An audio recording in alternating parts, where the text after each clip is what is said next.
I've been focusing a lot on dawless production tips and techniques on this channel, but one thing I feel like I kind of overlooked is the live aspect of it all.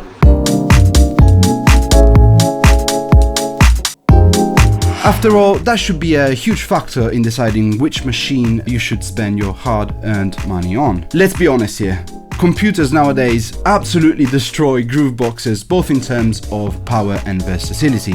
The reason why we decide to go dawless is because it's more fun, and a big part of that is the ability to perform live. And so today I thought I'd talk about a combo that I personally find particularly fun, and this combo will allow you to play full sets. Alright, you've all seen it on the thumbnail already. This combo is made up of the Korg Volca sample and the Roland SP404MKII. I find this combo particularly interesting because while the SP404 can hold very long samples and has cool effects and all of that, the Volca sample is just so fun and so intuitive, especially when used just as a straight drum machine. And I know you might be thinking, dude, you've got a Digitact right here, why don't you just use that? And yes, the Digitact is way better than the Volca sample in any conceivable way, but it's also more than 5 times the price of a Volca sample. For this video, I really wanted to keep this combo under 1,000 euros, and the SP404MKII plus the Volca sample, as it stands right now in December 2023, is around 600 euros where I live in Italy. So yeah, that's pretty good. I mean, it's still a lot of money, don't get me wrong, but the SP404MKII and the Digitact together are like 1,300 euros. So it's more than double the price of this particular combo that we're using today. So yeah, keep that in mind. And don't worry, I'm still gonna make a video about performing live with the SP404MKII and the Digitact later on. Let's start by connecting the units. Unfortunately, you need a very specific MIDI cable, a stereo mini jack MIDI type A. The mini jack goes into the 404's MIDI out, and the MIDI head goes into the Volca sample MIDI in. Press Shift plus 13 and make sure that you have your MIDI preferences set like this. After that, there's actually a couple of ways to make this work. You either work in pattern mode or you do it in DJ mode. Let's start with the pattern mode technique. When planning a whole live set, some prep work is essential. You need to export either stems or full sections of your songs. For the sake of simplicity, I'm actually bouncing full sections today with all the instruments except for the drums already mixed. And of course, as you can see, I'm using stems from tracks I produced on a DAW, but these may as well be stems or sections taken from a beat you made on the SP404. Check this video right here to see how to export those using Software Update 3.0. Now that my sections are correctly imported into these pads, it's very important that I know how long each section is. Each of the patterns that I'm gonna create have to be the same length as the sections I exported. So I know this intro section is 8 bars long. I'm gonna press Rec, select the pattern, set the length to 8 bars, press Remain to switch to TR Rec, select pad 1, press Remain again and set the note length to last.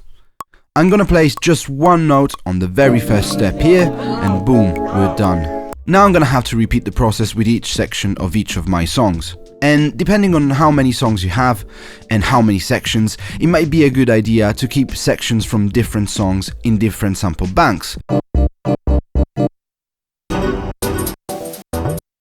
And also, this goes without saying, patterns from different songs in different pattern banks. That way you know song 1 is on bank A, song 2 is on bank B, etc, etc, etc. Now, you're probably gonna say, can we just loop the sections on the pad themselves? Well, yes, we can do that, but I find it way more convenient to have them in patterns, because in a live situation it's much better to launch a pattern like this,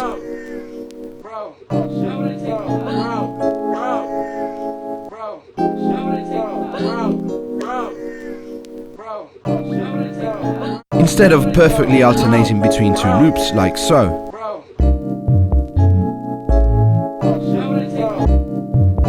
And also, while playing with loops, the 404 doesn't provide any tempo information. On the other hand, while in pattern mode, the 404 sends the MIDI clock out to the Volca sample.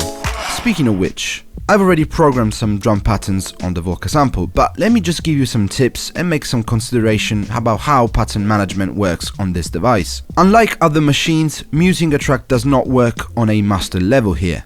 That means that every pattern is saved with the mute turned either on or off on a certain track.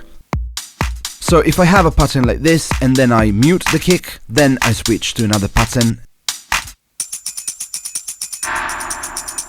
and then switch back to the previous one, the kick is also back, because the pattern was saved with the kick unmuted, and that's what the machine recalls. For this reason, I tend to work with just one bar pattern per section while using this setup. You can chain patterns together on the Volca sample, but that wouldn't work well here because of the way mute works. And so the performance part of it is to constantly switch the mutes on and off in key sections of the song. And surely you must be thinking this will sound repetitive, but I'll make sure to have some fills muted on certain slots that I can then unmute on occasion, like so.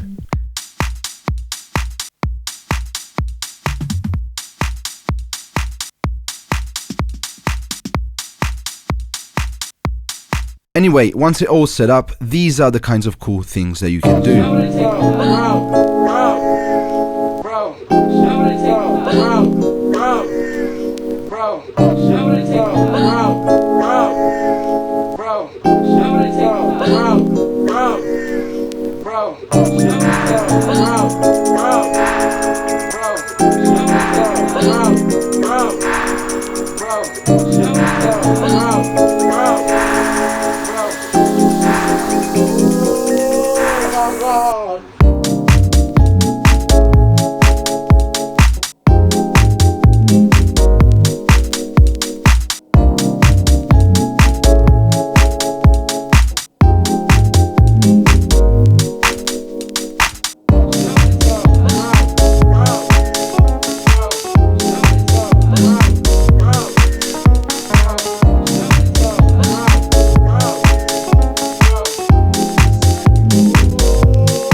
Okay, so we've established that this method works pretty well, but there is one downside to it.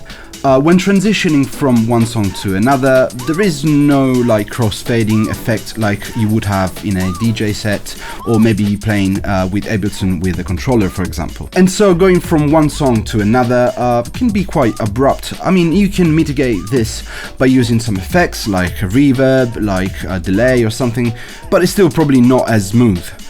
To do that, we need to enter DJ mode. Now, this is where things get interesting, but also a bit trickier. You access DJ mode by pressing the D and E banks, and once you get there, you press the rotary button to bring up this menu that will let you choose your tracks. Now, these are not sections, nor stems, these are actually full tracks, start to end, just without drums. And once you load them, you can see there are different tempos. No worries, you can press sync and these two letters M and S appear. That means master and slave. A bit aggressive if you ask me, but hey, that's the traditional terminology. Now, two things to consider here. This is not a full-on synchronization. It's not like beat matching in Traktor or whatever. Sync will adapt the slave BPM to the master's BPM, but you still have to press play on time with the music. Keep this in mind, because this will be particularly crucial during the performance later on. The second thing to consider is this. See that I'm cross-fading to track 2 here?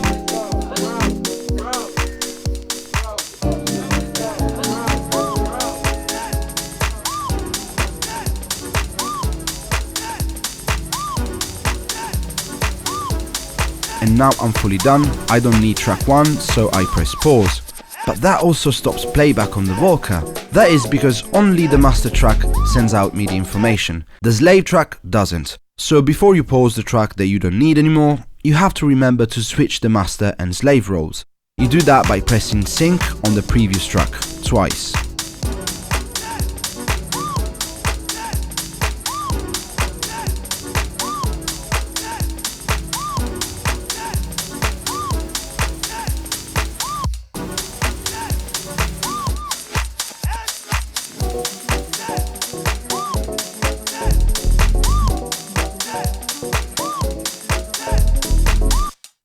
Also, as you saw, knob 3 for me is a crossfade. That's not the default behavior. By default, knob 3 is the Q mix.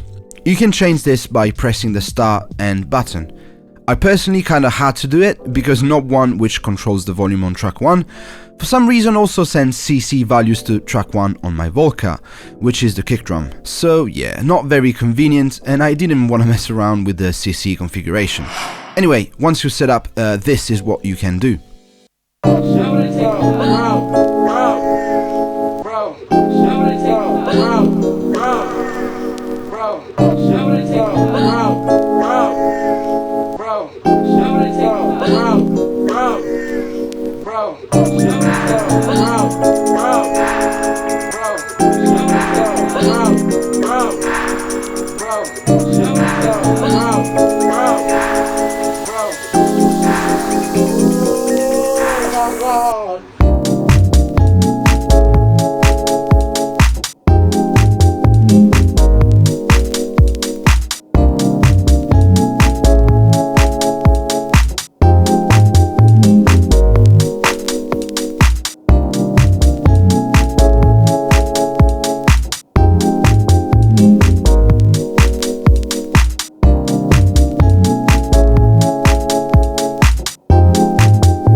So let me chime back in. I'm pretty sure that you noticed that during this performance, while on track number 2, after I performed the crossfade, the drums weren't perfectly on sync. So remember when I said that the sync function on the SP404 is not really like beat matching on Traktor. It's only for like adjusting the BPM of the slave to the master track. Well, yeah, that's what happened. The Volca was synchronized to the first track, and then I pressed play on the second track slightly off, and the Volca kept the old tempo without, you know, adjusting on the fly, if that makes sense. And believe me, I've tried this performance many times, and probably there's some people that are more precise than me, I'm sure there are, but yeah, this is kind of a problem, you know, when playing live with this particular setup. And so to me, this mode is like almost perfect. It could be improved, or maybe I'm missing something. Maybe there's something in the preferences that will allow you to actually beat match all the way through. And also, I fully accept the fact that I might be missing something in the preferences. I've looked for it, but I couldn't find anything that ticked like beat matching on or off. And so if any of you actually knows how to solve this problem, please let me know in the comments or in my brand new Discord server that I just launched.